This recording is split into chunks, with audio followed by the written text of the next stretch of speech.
உறவுகளுக்கு வணக்கம். நான் மரியசீலன் திலக்ஸ் தமிழ் மொழி வலியொலியூடாக இணைந்திருக்கிறோம். எங்களுடைய சேனலுக்கு புதிதாக வருகின்ற அன்பு உறவுகள் யாராவது இருந்தால் முதலில் சப்ஸ்கிரைப் செய்து கொள்ளுங்கள். நாங்கள் பதிவிடுகின்ற இது போன்ற மிக முக்கியமான காணொளிகள் உடனுக்குடன் உங்களை வந்து சேரும்.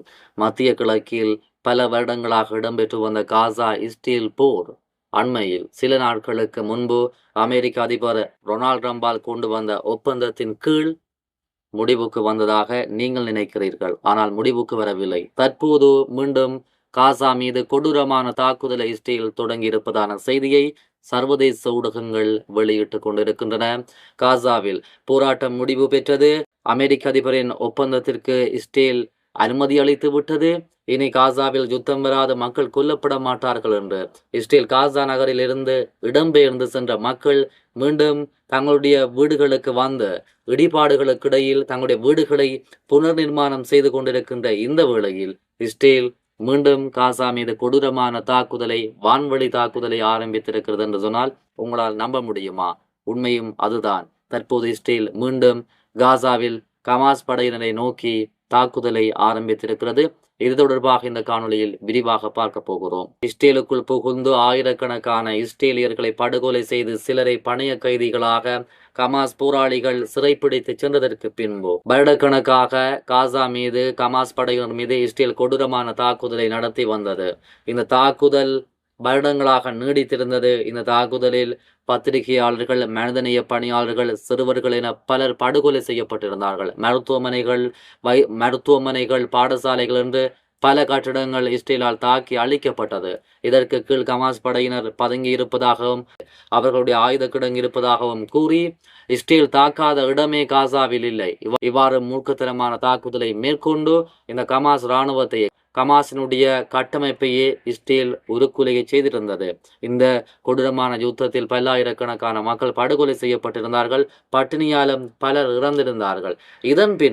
இதன் பின்பு அமெரிக்க அதிபர் தலையிட்டு இஸ்ரேல் மற்றும் கமாஸுக்கு இடையே ஒரு அமைதி வழி பேச்சுவார்த்தையை நடத்தி தற்போது அந்த பேச்சுவார்த்தை போர் நிறுத்தத்தில் வந்து நிற்கிறது. இஸ்ரேல் ஏற்கனவே இந்த ஒப்பந்தத்தில் கையெழுத்திடுவதற்கு முன்பு ஒரு வார்த்தையை கூறியிருந்தது, ஒரு எச்சரிக்கையை கூறியிருந்தது. எங்களுடைய பணைய கைதிகள், தற்போது உயிருடன் இருப்பவர்கள் எங்களுக்கு வர வேண்டும். அதே போன்று இறந்தவர்களுடைய உடல்கள் எங்களுக்கு வந்து சேர வேண்டும். இல்லை என்று சொன்னால் ஒப்பந்தத்தை கமாஸ் மீறியதாக ஏற்றுக்கொண்டு கொடூரமான தாக்குதல் மேற்கொள்ளப்படும் என்று ஏற்கனவே கமாஸை இஸ்ரேல் எச்சரித்திருந்தது. தற்போது இந்த கமாஸ் படை வீரர்களால் இவர்களுடைய இறந்த உடல்களை, இஸ்ரேலுடைய பணைய கைதிகளுடைய இறந்த உடல்களை ஒப்படைக்க முடியவில்லை. ஏனென்று சொன்னால் அவர்களுக்கு புதைத்த இடமும் தெரியவில்லை, இல்லது அந்த உடல்கள் தற்போது இருக்கின்ற இடமும் அவர்களுக்கு தெரியாமல் இருக்கிறது. ஆகவே கமாஸ் படையினர் திக்கி முக்காடி வருகின்ற நிலையில் அமெரிக்க அதிபர் தலையிட்டு கமாஸ் மற்றும் இஸ்ரேலுக்கு இடையிலான யுத்தம் முடிவுக்கு வந்த நிலையில் சில நாட்களுக்கு முன்பு காசாவில் இருக்கின்ற ஆயுத குழுக்களுக்கும் கமாஸ் போராளிகளுக்கும் இடையில் கடுமையான சண்டை இடம்பெற்று வந்தது. இதிலும் பலர் கொல்லப்பட்டிருந்தார்கள். இந்த நிலையில் தற்போது இஸ்ரேல் மீண்டும் கமாஸ் மீது தாக்குதல் நடத்தி வருகிறது. இது தொடர்பாக விரிவாக இந்த காணொலியில் பார்ப்போம். வடக்கு காசாவின் ஜபாலியாவில் இஸ்ரேலிய விமான தாக்குதலில் 2 பாலஸ்தீனியர்கள் பலியாகி இருப்பதுடன் மற்றும் பலர் காயமடைந்திருப்பதாக கூறப்படுகிறது. இந்த தாக்குதல் கொடூரமாக இருப்பதால் தற்போது 2 பேர் தான் பலியாகி இருக்கிறார்கள். பலர் தீவிர சிகிச்சை பிரிவில் அனுமதிக்கப்பட்டிருக்கிறார்கள்.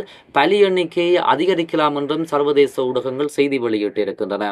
ஆபத்தான சூழ்நிலை காரணமாக நோயாளர் காவு வண்டி குழுவினரால் அந்த பகுதியை அடைய முடியவில்லை என்று மருத்துவ வட்டாரங்கள் தெரிவித்ததாக அறிக்கை மேற்கோள் காட்டியிருக்கிறது.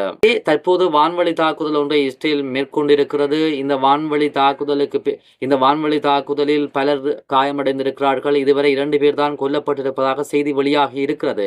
இந்த காயமடைந்தவர்களை மீட்பதற்காக நோயாளர் காவு வண்டி இந்த தாக்குதல் நடைபெற்ற சம்பவ இடத்திற்கு செல்வதற்கு முடியவில்லை என்று தெரிவிக்கப்படுகிறது.